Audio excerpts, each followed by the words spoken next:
பணம் கிடைக்காது, சோர்ஸே இல்லை, வழியே இல்லை. ஃபைண்ட் கவுண்ட் டிவைன், இதை சொல்லுங்கள். ஒரு சில்வர் காயின் வாங்கி வச்சுக்கிட்டு சொல்லுங்கள்.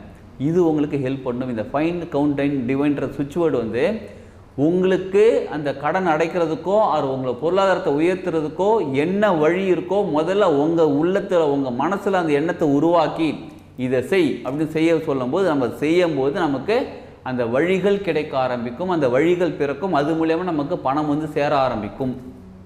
இப்போ புரியுதுங்களா? பாசிட்டிவ் தாட் நல்லது தான், அதை விட சரியான தாட் கொண்டு வந்து வைங்க, சரியான எண்ணங்களை உருவாக்குங்கள். பணத்துக்கு மட்டும் இல்லைங்க, உங்கள் வாழ்க்கையில் எதெல்லாம் தேவை எல்லாத்துக்குமே சரியான எண்ணங்களை கொண்டு வந்து வைங்க. நிச்சயமாக உங்கள் வாழ்க்கை சிறப்பாக மாறும். இந்த ஃபைண்ட் கவுண்ட் டிவைன்கிறது இதற்கான பொருளாதாரத்தை இருப்பதற்கான சுவிட்ச் வேர்டு. அதே மாதிரி நிறைய விஷயங்களுக்கு சுவிட்ச் வேர்டு இருக்குது, நம்ம அடுத்தடுத்த வீடியோவில் பார்ப்போம். சுவிட்ச் வேர்டு பற்றி உங்களுக்கு கிளாஸ் பற்றி தெரிஞ்சுக்கணும், இதை பற்றி நான் நிறைய விஷயம் தெரிஞ்சுக்கணும். நீங்கள் காண்டாக்ட் நம்பர் காண்டாக்ட் பண்ணுங்கள், வீடியோவில் இருக்கிற காண்டாக்ட் நம்பருக்கு பண்ணிவிட்டு அதில் கேளுங்க. உங்களுக்கான கோர்ஸுக்கான டீட்டெயில்ஸ் சொல்லுவாங்க, நீங்கள் அதில் கோர்ஸ் ஜாயின் பண்ணுங்கள். உங்களுக்கான சுவிட்ச் வேர்டு எப்படி உருவாக்குறது நீங்கள் தெரிஞ்சுக்கிட்டு அதுலேயும் நீங்கள் சூப்பராக உங்கள் வாழ்க்கையை மாற்றிக்கலாம்.